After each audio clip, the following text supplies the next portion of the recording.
Voilà.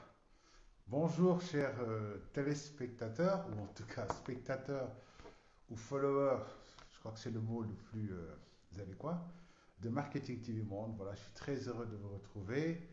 Et voilà, donc j'attends un peu que nos amis se connectent pour qu'on puisse commencer la discussion. Voilà, bonjour à tout le monde.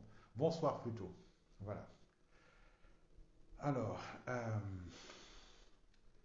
donc malheureusement, je ne suis pas très très fort sur les musiques, comme le fait très bien Live Bombasek. Voilà, mais je vais essayer quand même, voilà, de voir qu'est-ce qu'on peut, qui n'a pas assez aimé souhaite à tout prix acheter le produit. Je ne sais pas comment est-ce que je vais noter ça. Malheureusement, j'ai pas Live Bomba à côté pour noter toutes ces bonnes choses là. Voilà. Ah, superbe, parce que ce serait bien qu'on puisse avoir une visibilité claire là-dessus, mais enfin bon, on va faire avec ce qu'on a. Voilà, voilà. Donc c'est vrai, il y a le client qui va acheter coûte que coûte, mais qui n'a pas assez d'argent, d'accord. Si j'oublie de le traiter, vous le mettez dans le pipe et puis on revient là-dessus, voilà. Bonjour, je crois que c'est Amassi, voilà. Bonjour aussi Lai Bombasek, voilà. Je suis très content de vous retrouver. C'est toujours un plaisir d'être là dans cette communauté virtuelle, cette très très belle communauté qui nous lie par le savoir, par tout ce qui est positif, par le progrès et par notamment comment on appelle ça encore, l'estime mutuelle et en tout cas le progrès, et ça c'est très important. Je crois que chacun dans la communauté se bat pour apporter un plus au profit de chacun. C'est ce que nous devrons faire et on va se battre pour ça. Voilà, bien. Donc laissez-moi juste le temps éventuellement de... Laissez-moi juste le temps de partager, voilà, le temps que aussi les autres se connectent et que les bonnes informations viennent. Là, Ibn Sec, bonsoir, j'espère que tu es en train de te reposer. C'est l'ordonnance que je t'avais donnée. Voilà, hein, faire Saint-Louis, faire Thiès. Heureusement que tu n'es pas allé à Kaolack et tout, donc repose-toi un peu avant d'aller faire les autres régions. Tu fais un excellent job. J'en suis très fier et tout le monde en est très fier. On est très fier de toi. Voilà. Bonsoir Khalifa. Voilà. Alors j'aime pas tellement le terme de maître. Voilà, je suis juste votre ami, au plus votre grand frère. Voilà. J'espère qu'un de ces jours on discutera des méthodologies d'enseignement, notamment de comment faire participer les apprenants. Ça, ce serait très intéressant qu'on en discute parce que je crois que je ne suis pas expert en sciences de l'éducation, mais j'ai eu l'occasion d'avoir aussi beaucoup de formations sur les méthodologies d'enseignement aux adultes. Et je crois qu'un de ces jours, on va participer là-dessus. Voilà, bien. C'est comme je le disais à mes anciens étudiants, je ne me considère pas comme un prof, parce que prof, c'est un titre honorifique. Je suis juste un facilitateur. Voilà. Si je peux avoir ce titre-là, pour moi, c'est déjà un très, très grand titre. Voilà. Bonsoir, Joseph, Nour. Joseph, on se parlera tout à l'heure en off, Inch'Allah, après le live. Ce sera un grand plaisir pour moi, en tout cas, de partager avec toi. Voilà. Alors, donc, je suis en train de vouloir partager le live. J'espère que je vais y arriver. Alors, ça se passe comment? Ah non, c'est pas ça. Donc, il faut partager. Voilà. Donc, euh, voilà. Il faut partager. Alors, live en bas. Euh, ça c'est... Oui, Oli live en bas. C'est parfait. Mamadou Ndiaye, bonjour Mamadou Ndiaye. Voilà. Tu portes le nom de mon merveilleux prof d'allemand qui s'appelait Mamadou Ndiaye aussi, qu'on appelait Herr Ndiaye, que ses amis et ses proches appellent Monty, qui est un monsieur extraordinaire. Voilà. Qui est un monsieur extraordinaire, qui avait en tout cas l'estime de tous les étudiants, de tous ses élèves du moins que nous étions. Et c'est un monsieur dont on a été particulièrement fiers. Hein, voilà, les maîtres aussi, ils étaient cool. Alors, allongé en train de de regarder Marketing TV. Sur Smart TV quand même, ouais, t'es en train de nous gazer là, live en Bassek. Voilà, je vais te retrouver chez toi pour m'occuper de tes honneurs, tu vas voir. Bien. Alors, donc je crois qu'on a assez d'amis sur la ligne. On va essayer d'aller très très vite. notamment parce que je crois on est en semaine, même il y a un petit couvre-feu, mais bon, les gens sont occupés et c'est pourquoi de plus en plus je cherche à raccourcir notamment les lives pour que chacun puisse regarder, mais ne pas aussi notamment se perdre beaucoup de temps. Voilà, c'est ça. Bien. Alors, donc, je vous ai montré juste un petit livre comme ça. Je crois qu'il se présente à l'envers, en fait, parce que c'est moi qui ai mis ma publication à l'envers.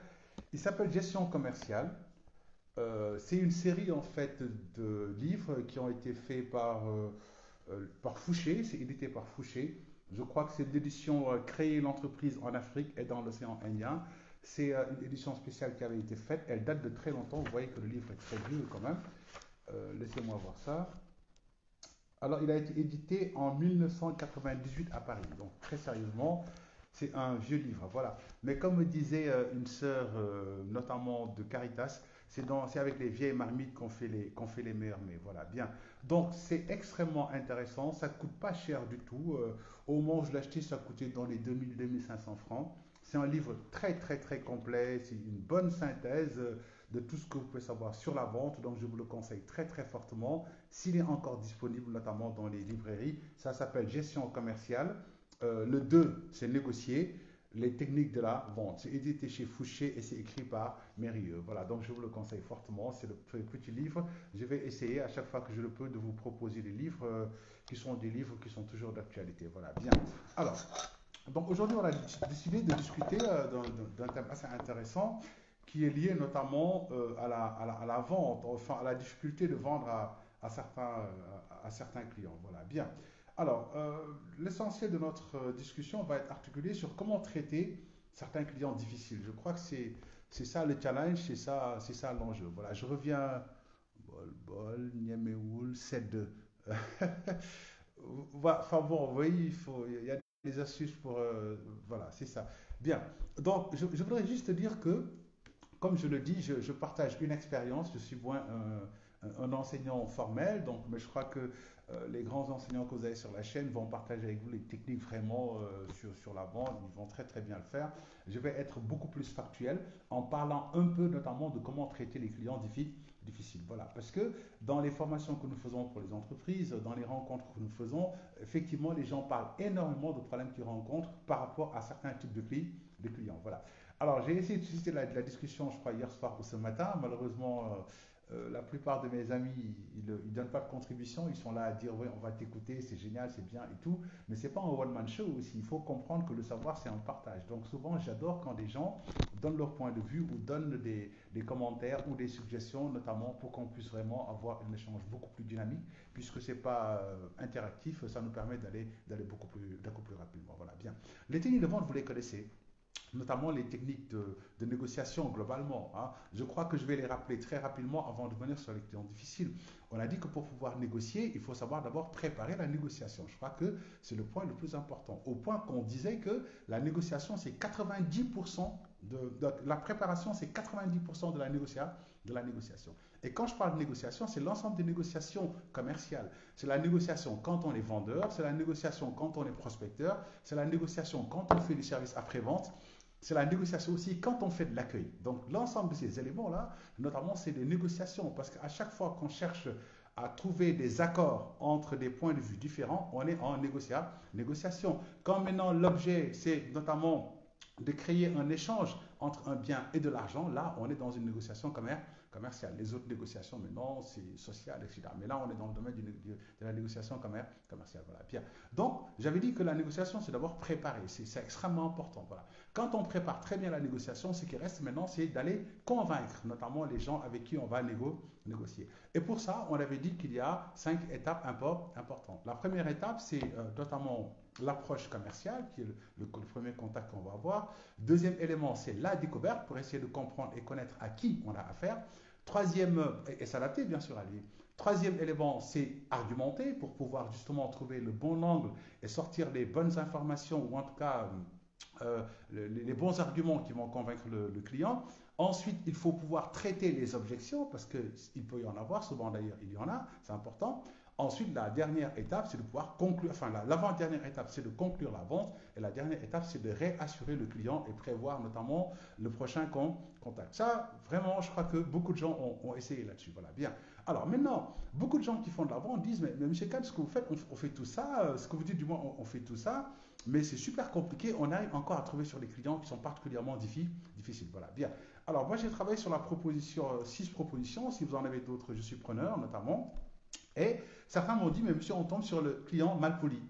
Le client mal poli, c'est le client qui n'est pas courtois, il ne salue pas, il ne sait pas dire bonjour.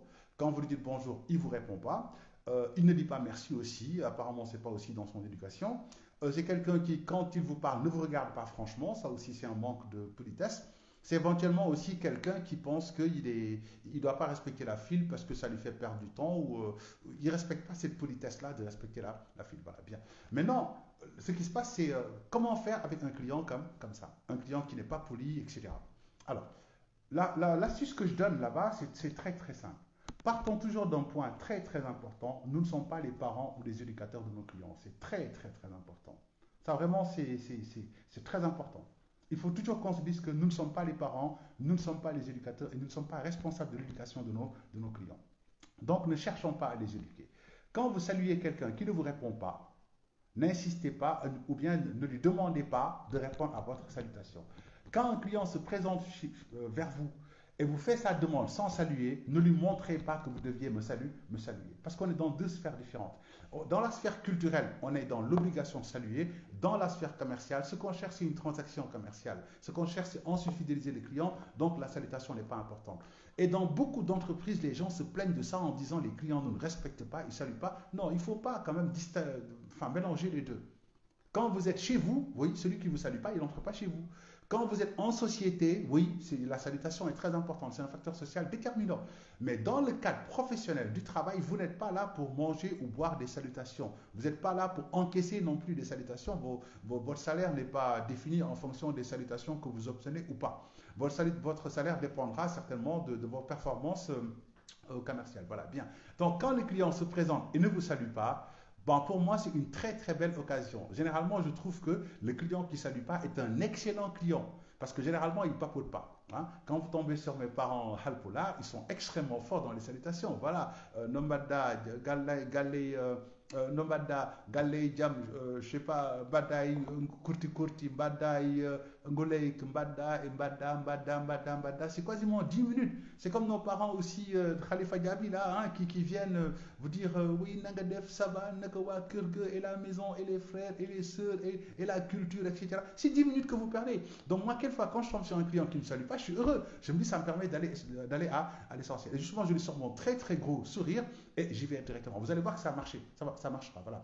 Et c'est aussi très, très intéressant de traiter un client sans lui montrer que vous n'avez pas salué, parce que ça vous permet de contrôler aussi l'évolution de votre négociation. Quand le client vient sans saluer, généralement, il est un peu fermé. Voilà. Donc, si vous lui souriez bien et que vraiment vous entrez dans l'identification de ce qu'il veut et dans la négociation, vous allez pouvoir l'observer pour voir est-ce qu'avec le temps, il devient plus gentil, plus ouvert. Et ça vous permet de comprendre que votre démarche commerciale est une démarche qui est en train de marcher. Donc, vraiment, mes chers amis sénégalais, je sais que saluer, c'est très, très, très important dans notre culture, mais dans le cadre commercial, très sérieusement, c'est pas fondamental. C'est important pour vous de saluer vos clients, mais quand le client ne vous salue pas, à mon avis, c'est extraordinaire, c'est génial. Quand le client ne vous rend pas la salutation, c'est encore mieux. Vraiment, ça j'insiste énormément là-dessus. Voilà. Et le client, qu'il salue ou pas, gardez votre sourire. C'est très important parce que c'est mieux de partir de moins pour aller à plus. Mais quand vous voulez partir de plus pour descendre à moins, ça pose un vrai problème. Voilà. Encore que les clients qui sont les plus forts en salutation, généralement, ce sont les gens qui viennent avec des idées derrière en se disant comment est-ce que je vais utiliser moi ma sympathie pour toi, le vendeur, t'amener à faire ce que je veux. Et généralement, à l'arrivée, vous n'êtes pas forcément le gagnant. Donc, vraiment, ça c'est très important de pouvoir gérer cet aspect-là. Voilà, bien. Le client, il peut ne pas vous regarder. Quand le client ne vous regarde pas, c'est pas la peine de vous énerver aussi. C'est vrai que c'est une sorte d'impolitesse. Mais n'oubliez pas que, bonjour Amadou, bonjour Amina Correa, je vous salue tous vraiment. Alors, quelquefois, le problème qui se pose, c'est que le client ne vous regarde pas. ne pas vous regarder, c'est un manque de considération, c'est un manque de respect, socialement, culturellement parlant. Je suis parfaitement d'accord, voilà. Mais quand vous parlez à un client qui, lui, ne veut pas du tout vous regarder ou vous regarde de travers, très sérieusement, c'est pas la faute du client, c'est aussi votre faute. Donc ça aussi, c'est très important qu'on puisse nous aussi regarder quelle est notre faute. Parce que le premier point dans l'entrée en négociation, c'est de maîtriser l'attention du client. C'est très important. Hein.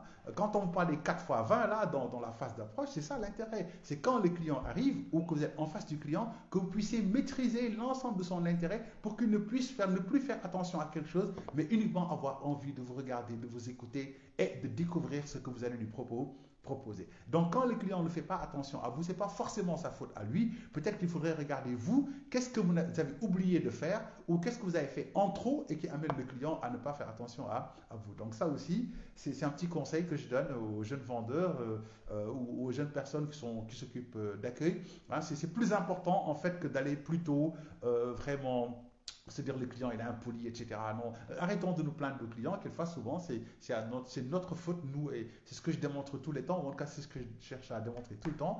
Le client est un roi, notamment, qui ne sait pas ce qu'il veut, donc c'est à nous de pouvoir l'orienter vers ce qu'il veut et de lui donner dans les conditions qui garantissent une satisfaction réciproquement bénéfique. Voilà, bien. Le deuxième type de client que j'avais proposé, le client difficile, c'est les clients arrogants, voilà, qu'on voit souvent.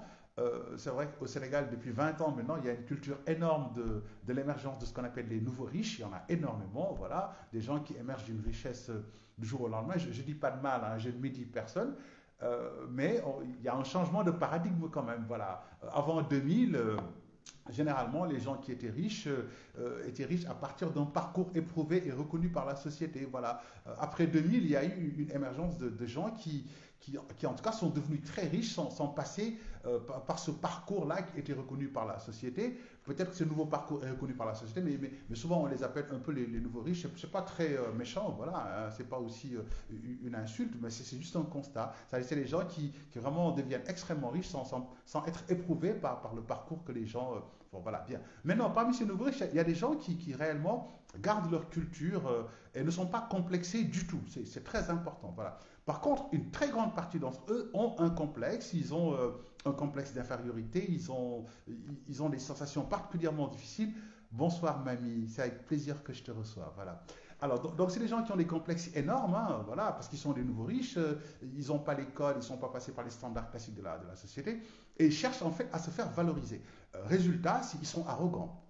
Voilà. Quand ils viennent quelque part, pour eux, ils doivent être prioritaires, c'est important pour eux. C'est pas qu'ils sont pressés, mais ils veulent imposer aux autres de leur reconnaître leur statut, qui pour eux est un statut qui n'est pas un statut acquis normalement, même s'ils l'ont acquis normalement, hein, voilà. Mais ils se disent dans leur tête que peut-être que les gens ne me respectent pas parce que j'ai pas fait le cursus normal de création d'entreprise ou de formation, etc., etc. Donc ça, c'est des choses qui arrivent, voilà. Donc quand ces nouveaux riches arrivent, ils crient sur vous. Généralement, ils vont vous menacer aussi de parler à votre patron, etc. Ils vont vous dire vous me connaissez pas. Voilà, ils vont quelquefois même vous considérer comme leur personnel en fait, fais ça, ne fais pas ça, etc. Ou bien même s'arroger le droit de donner des conseils sur comment il faut faire ou ne pas faire, ou donner des ordres. Ça, c'est des choses qui arrivent. Voilà. C'est vrai qu'ils sont extrêmement difficiles, extrêmement dégoûtants. Mais généralement, considérez que ces gens sont d'abord des gens malades. Si vous ne les considérez pas comme ça, vous risquez d'avoir de très sérieux problèmes avec eux. Voilà. Parce que c'est comme on dit dans le langage africain, on ne répond pas au coup de l'âne par un autre coup aussi. Ce serait une bêtise, on risque d'être un âne. Voilà. Donc excusez-moi pour vraiment ces mots que j'utilise. Voilà. Donc je veux dire, c'est très simple. Quand quelqu'un arrive et se comporte de cette manière, considérez que c'est quelqu'un de malade. C'est aussi bête que ça. Considérez que c'est un malade. Voilà. Maintenant, un malade, on le soigne. Un malade, on essaie d'être plus dans une posture de médecin. Voilà. C'est quoi la maladie? Vous l'avez déjà appris pour ceux qui ont fait marketing. Vous avez vu le son cas. On vous a dit qu'il y a des gens qui sont sécurité, orgueil. Donc, on vous a dit orgueil. Donc, il y a des gens qui sont orgueilleux, qui aiment montrer ce qu'ils ont. Voilà. Quelqu'un qui est orgueilleux, la réponse c'est quoi? On le soigne. Comment le soigner? On lui montre que tu es le plus important du monde. C'est aussi simple que ça. Voilà. Quelqu'un qui vient dire, vous ne me connaissez pas, je suis le plus grand, je vais appeler le patron, mais on sort doucement pour dire, mais monsieur, c'est monsieur comment encore? Monsieur Kahn? Oui, oui, mais monsieur Kahn, vous êtes l'un de nos clients les plus importants. C'est un honneur pour moi même de vous voir parce que j'entends souvent parler de vous. Voilà. Venez par là, monsieur Kahn, etc. Voilà. Je vous prie d'attendre là rapidement. Un responsable va s'occuper de vous. Il se sent important. Il va pourtant suivre le rang, il n'y a pas de problème. Mais le fait qu'on lui ait dit tu es très important, on va le calmer. Essayez ces choses-là, vous allez voir. Voilà. C'est mieux que de dire monsieur, vous n'êtes pas plus fort que les autres, vous n'êtes pas plus beau, vous devez respecter les autres. Ne donnez pas des leçons de morale. Vous n'êtes pas des parents, vous n'êtes pas des moralistes. Ne cherchez pas à vous comporter comme des parents ou des moralistes. Vous êtes là pour vendre, avoir de l'argent et vous adapter aux gens qui sont en face de vous. C'est la condition pour pouvoir faire du business. Voilà, bien. Et cette approche-là que je conseille souvent, c'est de dire à l'individu, vous êtes vraiment important, etc. Quitte à même appeler un responsable pour qu'il l'accueille dans son bureau afin de le calmer, etc. Parce que si vous ne le calmez pas, il risque de créer une contamination négative. Ça, il va commencer à dire, c'est comme ça, c'est toujours des retards, c'est toujours des problèmes, etc. Et tout. Et d'autres clients peuvent se dire, mais en fin de compte, il n'a pas tort. Donc, essayons de le canaliser, mettons-le dans un coin, avançons. Et quelquefois, on peut le garder là-bas très longtemps, le temps que tout le monde s'en aille pour qu'on le serve. Parce que lui, tout ce qu'il veut, c'est de dire, c'est important. Merci, Khalifa Diaby, il faut le valoriser. Voilà, enfin, dans sa perception à lui, parce que je ne sais pas s'il a de la valeur, mais c'est vrai qu'il faut le mettre en valeur, il faut lui montrer que vous êtes très, très important. Donc, vraiment, par rapport à ça, c'est important. Même les mots qu'on utilise, il ne faut jamais essayer de lui dire, mais monsieur, bon, nous, c'est comme pour tous les autres clients, etc. Non, c'est des gens qui veulent être exclusifs, etc. Montrez-lui que vous êtes exclusif. Et souvent, avec ces genres de clients, l'astuce que je donne, c'est quoi? C'est que ce que je vends au prix standard au client, moi, je l'amène je vais le surclasser. Voilà, un client comme ça qui vient dire, oui, mais c'est Mohamed Khan, vous ne me reconnaissez pas, je suis le DG2, je suis le ministre 2, je suis tel, etc. Ah, mais monsieur le traite vraiment, etc. et tout. Voilà, justement, nous avons une prestation très, très particulière pour nos clients VIP qui sont du niveau très, très important, c'est très sélectif et nous voudrons justement vous permettre de plutôt acheter cette option. Il va montrer qu'il est important et il va vouloir le prouver. Il va aller acheter une option plus importante. Vous gagnez. Mais si vous lui dites que vous n'êtes pas bon, peut-être qu'il ne va même pas acheter du tout et dire du mal de vous. Donc ça, à mon avis, c'est une opportunité à récupérer pour amener le client vers notamment plus d'achats parce qu'il va être important. Mais montrez-lui que vous êtes important et surtout, vous sortez beaucoup d'argent pour nous. Ça vous fera plaisir et ça nous fera plaisir aussi. Voilà, bien. Le troisième que j'avais identifié, c'est le malin, quoi. C'est celui qui se pense plus important que les autres, voilà, comme disent nos parents sénégalais, là, Daré Leclerc, voilà, c'est celui qui est le plus intelligent qui va gagner, etc. Et tout, voilà, bien. Il y a des gens qui croient encore à ces sottises-là, à mon avis, c'est des sottises parce qu'on ne peut pas tromper tout le monde tout le temps, donc il faut essayer de ne pas se croire toujours supérieur aux autres ou d'avoir une intelligence très, très, très importante, vraiment, ça c'est fondamentalement important, voilà, bien. Donc, ça aussi, le malin, c'est quelqu'un qui peut dire devant les autres quelque chose et qui peut dire non, j'ai pas dit les choses comme ça. C'est quelqu'un qui va vous mettre dans une situation inconfortable en vous faisant dire ce que vous n'avez pas dit. C'est quelqu'un qui va essayer de vous soutirer des avantages par tous les moyens, mais surtout, ça va être un menteur. Et son objectif, c'est d'avoir un avantage indu. Avoir un avantage indu. Et il peut utiliser d'autres astuces, hein, être très gentil, établir des relations familiales avec vous, etc. C'est pourquoi je dis, nous ne devons pas avoir, comment on appelle ça encore, nous ne devons pas avoir comment je peux dire ça, l'émotion de nos clients. C'est très important. Quand on vend, on doit essayer de maîtriser ses émotions. Même si nous, on utilise les émotions pour nous adapter aux autres. Mais on ne va pas entraîner notre propre émotion. Voilà. Parce que comme je le dis, plus vous vous découvrez, plus le client saura qui vous êtes et plus le client peut s'adapter. Dans une entreprise où j'ai fait une formation l'année dernière, je leur ai dit évitez de montrer vos signes religieux externes. Par exemple, hein, ce n'est pas pour discuter de l'actualité, ça c'est autre chose. Et il me dit, mais monsieur Khan, non, mais tout le monde le fait, etc. Je dis non, imaginez que vous êtes un talibé de la confrérie Khan et qu'un client vient, il a besoin d'un avantage indu. Il sait que ce n'est pas normal. Mais il vous voit avec tous les éléments qui montrent que vous êtes la confrérie, mais il va s'ajuster à vous. Et il va vous dire, mais vous êtes un talibé, etc. Oui, mais Serigne Khan, c'est ton truc, mais vraiment, moi, etc. Il va utiliser ça pour vous amener à faire des choses qui ne sont pas normales ou bien qui ne sont pas conformes au travail. À la limite, lui, il aura son avantage, il partira, mais vous, demain, si on fait des contrôles ou des choses de ce genre, vous risquez d'être dans une situation assez inconfortable, ou bien il va vous amener à payer vous-même la prestation qu'il va acheter lui-même. Alors ça devait être l'inverse. C'est à vous d'utiliser les connaissances que vous avez sur les clients pour vous adapter et le convaincre. Mais quelquefois, le client, il peut utiliser vos propres signes externes pour pouvoir justement vous emballer et vous mettre dans sa poche. Voilà. Vous serez heureux en disant j'ai fait plaisir à un parent, etc. Voilà. C'est le même cas pour ces histoires de nom de famille. Quelquefois, le client, il va passer par nom de famille pour essayer d'être votre parent. Il ne faut pas creuser loin. Moi, quand un client me dit moi, je suis Diop, vous ressemblez au Diop, vous êtes Kanboui, mais vous ressemblez au Diop, je lui dirais, mais j'ai des grands-parents Diop, il n'y a pas de problème, parce que pour moi, c'est qu'il y ait cette synchronisation pour qu'on puisse discuter, voilà. Mais je ne vais jamais accepter qu'il utilise la familiarité ou le nom de famille Diop pour pouvoir justement me mettre dans une situation inconfortable. Parce que quel que soit notre diopité, je suis là pour travailler et je ne vais jamais transgresser. Au contraire, mon rôle, c'est d'utiliser la diopité pour pouvoir, lui, notamment, l'emballer dans mon business pour qu'ils puissent acheter parce que je suis là et recruter uniquement pour justement faire du chiffre et fidéliser la clientèle. Voilà, bien. Le quatrième client le quatrième client difficile que j'ai identifié, c'est le paresseux. Y a des gens paresseux, ils veulent faire aucun effort. Voilà. C'est des gens qui veulent s'asseoir là-bas, ils ne veulent pas venir au guichet, ils veulent que tout leur soit rendu. Quelquefois, ils prétextent même qu'ils sont malades, etc. Et au Sénégal, les gens gentils comme on est et qu'on aime les gens malades et faibles, etc. Souvent, vous allez voir des opérateurs qui vont se déplacer de leur poste de travail pour aller vers un client qui est en face pour pouvoir faire des échanges. Alors que vous n'avez pas le droit, par exemple, dans certains cas, de quitter votre poste de travail. Donc ça aussi, c'est très important. Les règles, vous ne devez jamais les contourner. Voilà. Bien. Maintenant, ce qui se passe avec un client paresseux, c'est tout simple. C'est que de plus en plus aujourd'hui, les entreprises, en identifiant la paresse des clients, développent ce qu'on appelle des services à valeur ajoutée. Les services à valeur ajoutée, c'est quoi? C'est que si vous avez la paresse de venir, on vous offre le service chez vous, sauf que vous allez payer. Voilà. Si vous pensez qu'acheter un produit chez nous et l'amener, c'est lourd pour vous, il faut qu'on l'aide, il faut qu'on vous aide pour amener ça à la voiture, etc. On met quelqu'un pour ça. Et vous allez le payer pour ça, etc. La paresse du client, c'est en fait l'aspect confort. C'est le client confort. Dans l'approche son cas, c'est le client confort qui aime qu'on lui amène tout, qui ne veut pas faire d'efforts. Dans ce cas, vous lui dites, ok, avoir le confort, être paresseux et vouloir le confort, ça se paye. Voilà. Donc tout ce qui est le fait qu'on vous livre, qu'on vous écoute, etc. et tout, enfin tous ces trucs en plus de notre travail, que vous voulez sans faire d'effort, on peut vous l'offrir, mais notamment ce sera sous forme de service à valeur ajoutée que vous devez payer. Donc ça aussi, à mon avis, le client paresseux, vous avez l'occasion de pouvoir justement lui fourguer des services à valeur ajoutée et accroître sa valeur et le chiffre d'affaires que vous allez réaliser. Ça fera plaisir à votre patron. Voilà, donc ne vous plaignez pas en disant il est paresseux, il ne veut pas faire d'efforts, etc. Ne vous plaignez pas des clients, ne les critiquez pas. Profitez de ces aspects-là pour pouvoir justement gagner, parce qu'à mon avis, c'est les grosses portes d'entrée pour pouvoir réaliser plus de chiffres et garder les clients. Voilà, bien.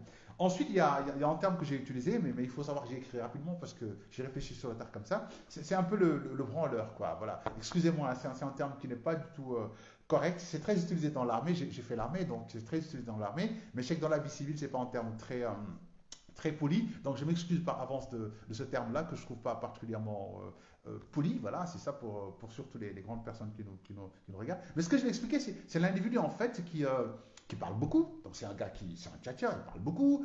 Il va essayer de s'intéresser à vous, voilà. Il va essayer de vous demander des choses qui n'ont rien à voir avec votre truc. Mais vous avez un nouveau truc, hein. Mais il y a un nouveau directeur, etc. Et tout. Si c'est quelqu'un qui va parler avec les clients, mais alors ça va, oui, alors vous êtes là, mais on se voit ici souvent, etc.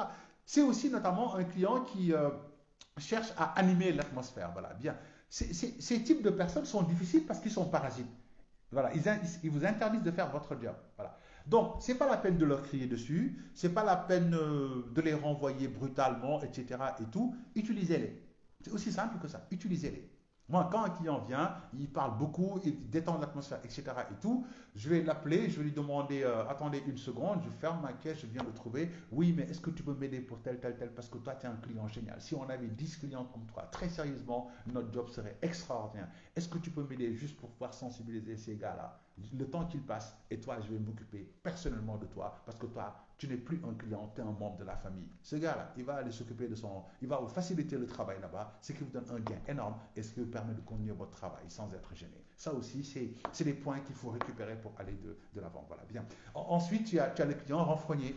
C'est le client qui ne parle pas, qui semble très fâché, voilà, qui ne sourit pas, qui est vraiment très minime, etc. Voilà. Ça aussi, c'est pas la peine de dire ce gars-là, mais où est-ce qu'il a cherché sa colère? Ou bien, ne présumez pas qu'il est colérique. Il y a des gens comme ça. Il y a des gens qui sont taciturnes, qui ne parlent pas. Il y a des gens aussi qui, naturellement, sont des gens sérieux. Ils n'aiment pas sourire, etc. Tout ça, c'est des choses qui arrivent. Donc, ne les jugeons pas. Voilà. Par contre, un gars comme ça, généralement, c'est des gens factuels. C'est des gens qui viennent vous dire, oui, bonjour, je veux ça.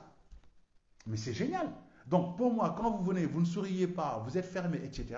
Au contraire, je vais être le plus courtois possible, sans faire plus. Bonjour monsieur, comment allez-vous? Qu'est-ce que je peux faire pour vous? Oui, bon, je voudrais notamment tel produit. Ah d'accord, je vous le cherche tout de suite, monsieur. Alors, nous avons cinq.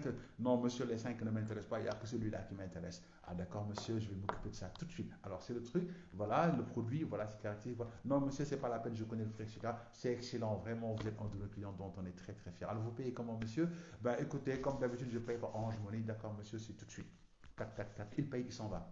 Ne soyez pas là-bas à lui dire, non, monsieur, c'est qu'on a une nouvelle version, essayez-la. Vous allez l'énerver. C'est quelqu'un qui vient, qui sait exactement ce qu'il veut et qui ne veut pas discuter. Mais ne lui parlez pas d'autre chose. Combien de fois des vendeurs ont renvoyé des clients en vouloir coûte que coûte leur présenter autre chose alors qu'ils n'en veulent pas.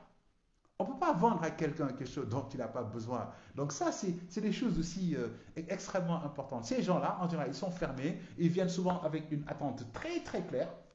Ben, adaptez-vous à ça. Essayez d'identifier avec lui clairement ce qu'il veut, donnez-le lui. Voilà. Maintenant, si lui, par contre, il a besoin d'autre chose, généralement, il va demander l'information.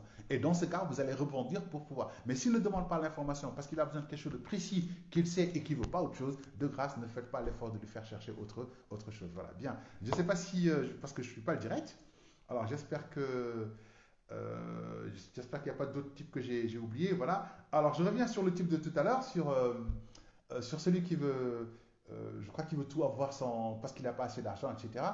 On est dans le business. On est dans le business, voilà, c'est ça. J'ai dit à toutes les personnes que j'ai eu l'occasion de former dans le domaine commercial, dans les séminaires, etc., et tout, inter-entreprise ou intra-entreprise, toujours je leur dis, on ne perd pas de l'argent là où on est censé en gagner. C'est très important. C'est même une règle morale, à mon avis, dans notre job. Tu ne peux pas travailler et perdre de l'argent en même temps. Offrir de l'argent aux clients, c'est une connerie. Voilà. Un client qui vient, qui doit payer un produit, il vous dit, OK, c'est combien? 19 000, c'est 20 000. Oui, mais je n'ai que 19 500. Pourquoi tu vas lui donner 500 francs de plus? Pourquoi? Pourquoi tu lui donnes 500 francs de plus? C'est aussi une idiotie. Excusez-moi hein, pour ceux qui le font, mais c'est comme ça que je le vois. Pour moi, quand je suis là pour gagner de la thune, je gagne de la thune. Quand c'est pour donner de l'argent, j'ai ailleurs pour donner de l'argent. Voilà. Et il y a des gens qui font ça maintenant. Qu'est-ce qu'ils vont faire? Ils vont se dire, bah, il y a un Mohamed Khan un peu con là-bas que je peux utiliser à chaque fois parce qu'il va me donner un petit 500, un petit 1000 francs, etc. Si on m'envoie, par exemple, ou si je le fais pour quelqu'un d'autre, ça va être un bon business. Si je viens aujourd'hui, je dis, ah, monsieur Khan, vraiment, il me manque 1000 francs, tu te donnes 1000 francs. Je reviens le soir, ouais, mais 500, il s'est tombé, tu me donnes. Mais c'est 1500 par jour. 1500 par jour, pendant 10 jours, c'est 15 000. Pendant 30 jours, c'est 45 000. Si j'ai 4-5 Mohamed Moujtaba comme ça, mais imaginez le salaire que j'ai. Voilà, il ne faut pas que les gens nous prennent pour des cons. Il ne faut pas aussi qu'on ramène en entreprise nos émotions, notre personnalité. On la garde à la maison. Il ne faut pas que ça vienne en entreprise. Là où tu es censé gagner de l'argent, t'en perds pas. Quand le produit coûte, par exemple, 50 francs, tu as 49,9 francs, je dis, ah, il reste un franc, vous ne l'avez pas, ah, dommage sur le prix. Le produit ne m'appartient pas. Et je ne suis pas là pour te donner des sous. Parce que si j'ai des sous à donner, je le donne à mes parents, à ma famille, etc. C'est ça, mais je ne peux pas...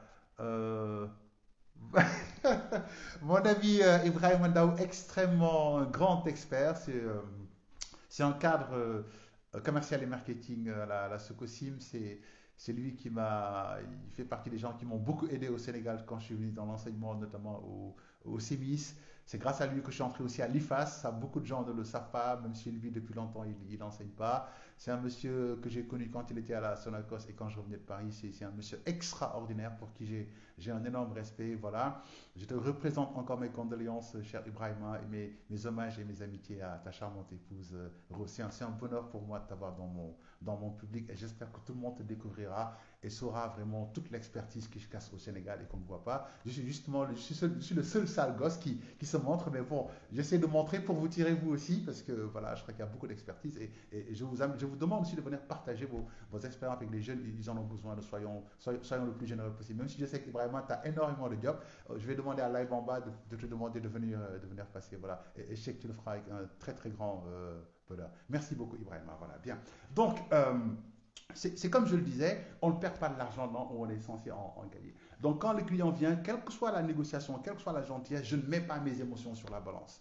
Si vous devez payer 50 francs et que vous avez 49 francs, je vous dirais vraiment, je voudrais bien vous le vendre, mais le prix affiché, le prix minimum, c'est 50 francs. Ben écoutez, essayez de voir ce soir ou demain si vous pouvez trouver le complément. Voilà. Ou bien je vous dis, si vous voulez vous laisser les 49 francs, on vous fait un avoir, voilà, on fait un avoir, et si vous avez le complément, vous voulez, on vous donne le produit. Voilà. Mais il n'est pas question pour moi de donner au client un produit qui va faire que moi je vais mettre mes sous dans le produit. Ça je ne vous le conseille pas du tout et personnellement je ne le ferai pas du tout, notamment. Voilà, c'est ça. Alors, euh, on ne peut pas vendre à quelqu'un quelque chose dont il n'a pas besoin. Oui, oui, là où on le dit, c'est que, on l'avait dit depuis très très longtemps, le besoin est naturel. Le besoin, on ne le crée pas. Il y a des gens qui parlent de créer des besoins. Un besoin, on ne le crée pas.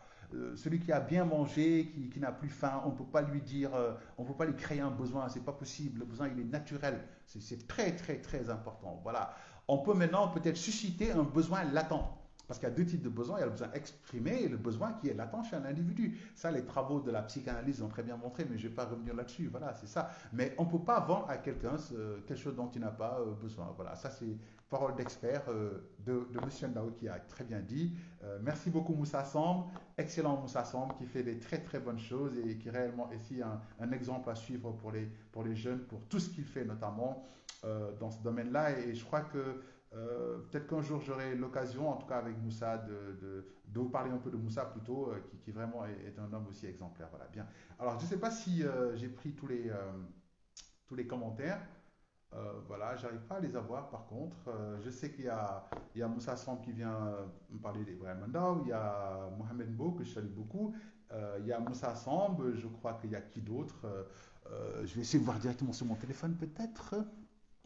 Je vois pas, voilà, c'est ça. Malheureusement, j'ai pas Live Ambassek pour m'aider sur ça, mais je crois on a traité l'essentiel des points. S'il y a d'autres points ou en tout cas d'autres types de clients dont vous voudrez qu'on parle, ben, je serai heureux de vous en parler certainement la semaine prochaine. Voilà, bien. N'hésitez pas à nous donner des feedbacks, n'hésitez pas à donner des contributions, n'hésitez pas aussi notamment à nous parler des thèmes qui vous intéressent, voilà, pour qu'on puisse notamment partager avec vous, voilà. Mais c'est juste ce que je voulais vous dire et qui est très très simple et avec lequel je vais conclure, c'est qu'en vente, la partie la plus importante de la négociation commerciale, c'est la préparation, il faut bien se préparer, mais dans la phase notamment d'entretien, c'est-à-dire que dans la phase de négociation elle-même, après la préparation, dans la phase active de négociation, la phase prédominante qui est la clé du succès, c'est la phase découverte. C'est très, très, très important. Donc, à chaque fois, on vous dit, il faut vraiment faire attention, écouter, essayer de comprendre l'autre, pourquoi, pour pouvoir s'adapter. Ça ne sert à rien de connaître quelqu'un et ne pas vouloir s'adapter.